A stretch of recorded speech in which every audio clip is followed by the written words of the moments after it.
Hey everybody, in today's video we're going to be putting together one of these cheap wooden prefab chicken coops that you can order online or get at your local farm store. And I'm going to show you a few of the modifications that we like to do with these to make them slightly less crappy. If you've been around for a while, you know I've always been a huge advocate for building your own chicken coops. You definitely get way more bang for your buck that way. But I also recognize that not everyone has the time or the tools necessary to do that. And so that's when these little prefab coops come in. With a few modifications, you can get a few good years out of these and they can work just fine. So let's get to building this one and I'll show you what we do. So this coop, I bought this on clearance at Rural King probably 2 years ago. They probably don't even sell these anymore. I have a conspiracy theory that these stores have a high turnover rate for their chicken coop models because otherwise the negative reviews start catching up with them if they keep them around for a couple years. We got everything pulled out, and fortunately this coop is made out of cedar. If it was made out of any other type of wood, the first thing I'd be doing is completely painting the inside and the outside. My favorite way to get cheap paint is to check out at Lowe's or Menards. They'll have a mist tint paint section, and that way you can get some good exterior paint for like less than $10 a gallon. So definitely check that out. So let's start predator proofing. Now, anytime I talk about predator proofing on this channel, I feel like I always have to give a disclaimer because it's the internet and people make assumptions. So I am predator proofing for my area, which is Central Indiana. Central Indiana does not have bears. And I know for a lot of people who have always lived in bear country, that's like mind-blowing that bears aren't everywhere in this country, but I promise you, bears are so much not a thing in Central Indiana that people literally make hoaxes about it. So what we are predator proofing against is coyotes, foxes, loose dogs, raccoons, and the occasional mink. So what we're gonna do is we are gonna beef up these staples. These coops, they are typically made as cheap as humanly possible. So this coop actually isn't as bad as my last one, but a lot of times they will be really skimpy on the staples and this hardware cloth will barely be attached. So what we're gonna do is we're gonna take a stapler and we are gonna beef up these staples, reinforce this hardware cloth. Fortunately, they did use hardware cloth instead of chicken wire. So here is the tool that I'm using for this. It's a Milwaukee narrow crown stapler, and I will link this down in the description box below, but you'll see this makes this process go way faster than trying to do it manually by hand. And here's the staples I'm using, narrow crown staples, 1/4 inch wide, 1/2 inch long. Like most things we talk about on this channel, you guys, I learned you have to do this the hard way probably 5 years ago. I bought some hatching eggs. They were shipped to me and somehow I got a 100% hatch rate, which never happens with shipped eggs, but it was a breed I was super excited about. And so we got 100% hatch rate. I brooded them. When they were ready to go outside, I put them in a similar coop like this. This one was from Tractor Supply.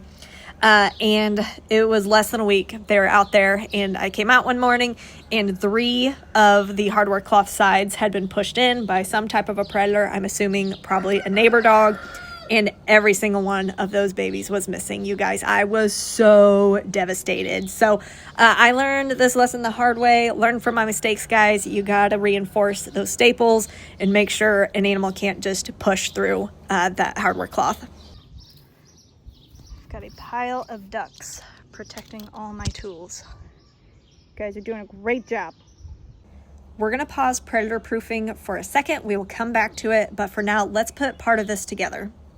Okay, we've got it put together so far, and now we're to the point in the instructions where it's having me put together the nesting area. So we've got the base here and these little dividers. So this coop is going to be used as a grow out pen for my babies that are too big for the brooder, but still too small and too young to go out with the adult hens. So that means they're going to have several months to poop in these nesting boxes before they use them. So just to help it last a little bit longer, to help with the moisture, make it a little bit easier to clean up for when they start using them for their eggs, I'm going to put some shelf liner, like adhesive vinyl stuff, all over as much of this as I can. This is just stuff you can buy at the Dollar Tree, super cheap. And so we're gonna put this all over, and it's just gonna provide an additional layer of protection against all that poop. I definitely recommend the floral pattern for this. It's very forgiving because I definitely did a hack a job with my cuts. They were not straight, so I had to patch it up, and it still looked okay. So all of this I did with one roll from the Dollar Tree. I would probably recommend you actually get like 3 or 4 rolls. It's pretty cheap. It's only $1.25. That way you can cover more of that nesting area. You can go up the sides a little bit. I also recommend you do the roosting bars because those tend to get pretty muddy. The next part of predator proofing that we're going to do is we're going to add a secondary layer of wire all around the outside bottom of the coop. And so this is just going to provide 2 layers that the predator has to bust through before they can get to the chickens. So what I had already is this foot tall chicken wire. Ideally, I would be using more 1/2 inch hardware cloth. That would be the best, but this chicken wire is what I've got, so that's what we're going to use. I definitely wouldn't use chicken wire alone on the chicken coop, but since we already have this layer of hardware cloth, this is just an extra layer of protection, so chicken wire is fine. And definitely having a staple gun makes this go so much quicker. And in this shot, you can see where I actually tried out some 1/4 inch hardware cloth that I had laying around for this part, and I very quickly realized that stuff is way too thin. I was able to pop that off the staples with no effort. So I definitely do not recommend 1/4 inch hardware cloth. If you're gonna go with hardware cloth, try the 1/2 inch and try to get the thickest gauge wire that you can afford. Okay, so the final part of predator proofing that we are gonna do for this coop is create an apron. And so for that, I'm going to use pavers, and we're going to put that all along the border to keep any predators that aren't able to push their way through, to keep them from digging under.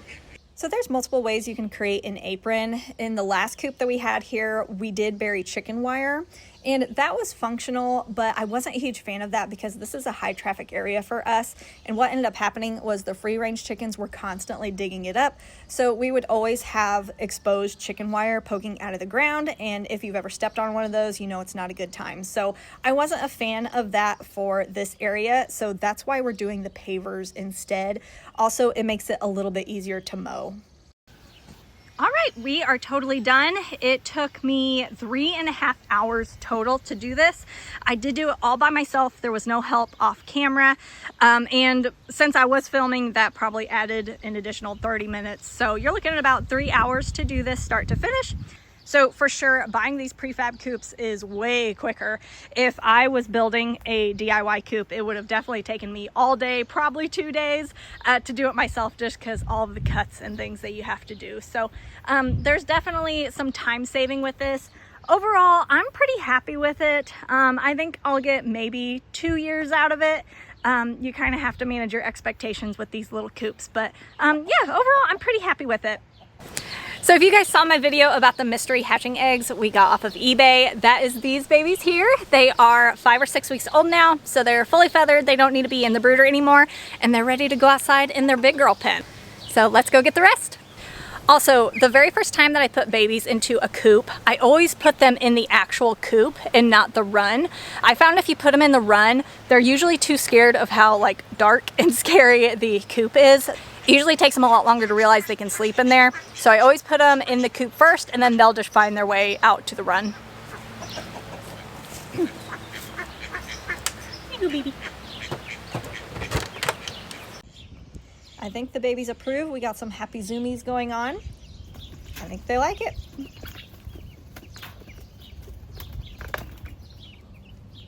All right, you guys, that is it for today's video. Thank you so much for watching.